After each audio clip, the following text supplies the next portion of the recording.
after the education records, we move on to the military service records.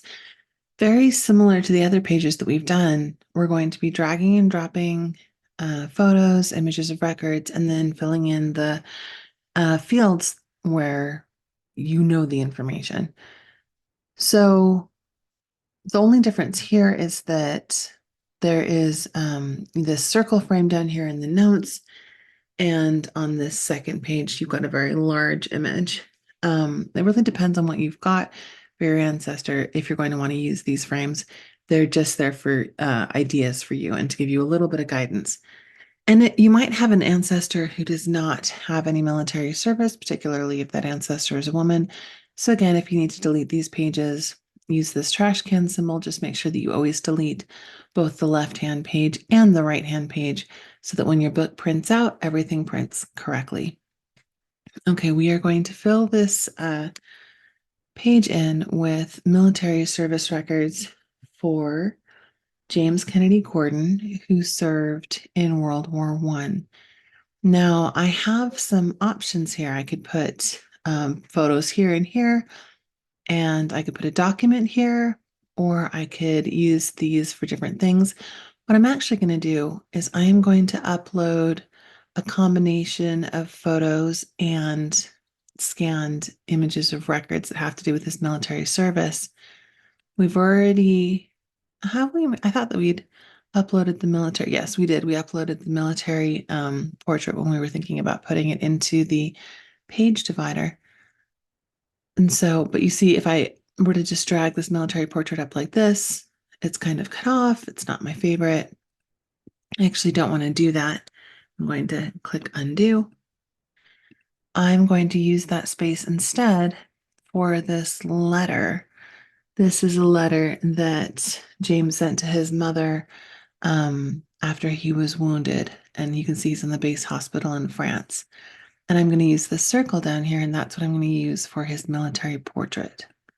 Again, this is just a matter of preference. It's what I chose to do, but you may choose to do something different. I'm going to go ahead and make that just a little larger.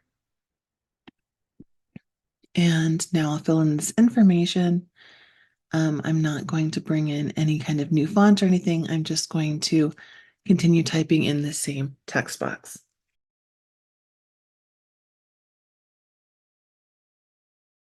Okay, that is all the information I know. I don't actually know what his rank of enlistment was, and I'm not sure where he was discharged.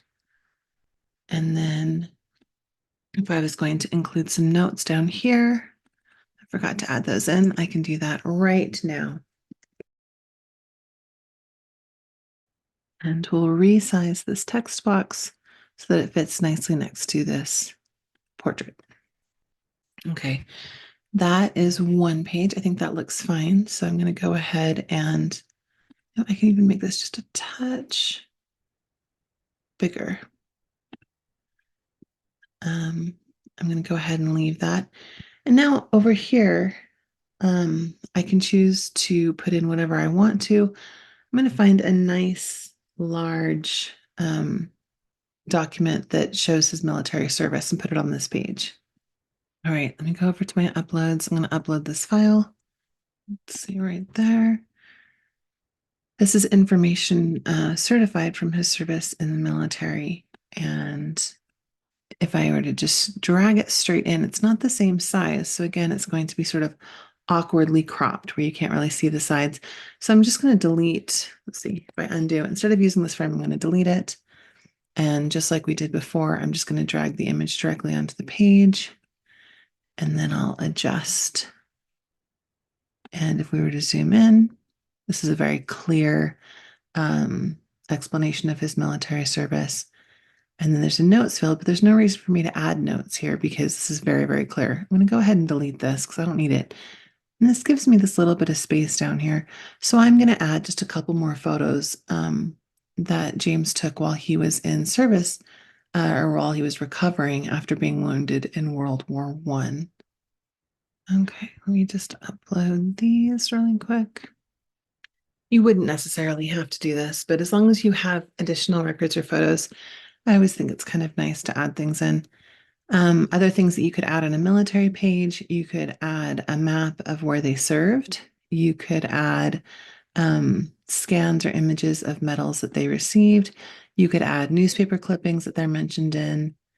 Um, I mean, really, you could add what do you call it? The things that go on uniforms, buttons and patches and things like that.